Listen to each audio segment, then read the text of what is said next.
Hello viewers, are you facing Instagram message delete or unsend option not showing problem? Don't worry, you are not alone. Many users experiencing these issues in Instagram. In this tutorial, I'll show you how to fix it. So let's see how to fix it. For solving this problem, first of all, go to settings. Scroll down and go to apps or apps management. From here, find Instagram. Go to Instagram. Now scroll down. Go to storage. Click on clear cache.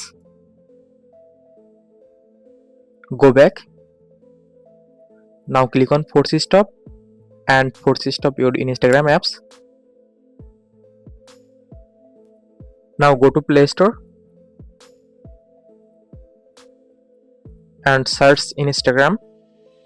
From here, update your Instagram apps if available any update version. After completing the update process, now open Instagram and check problem solved successfully.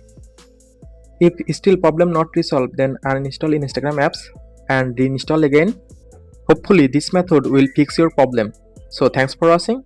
Don't forget to like, comment and subscribe.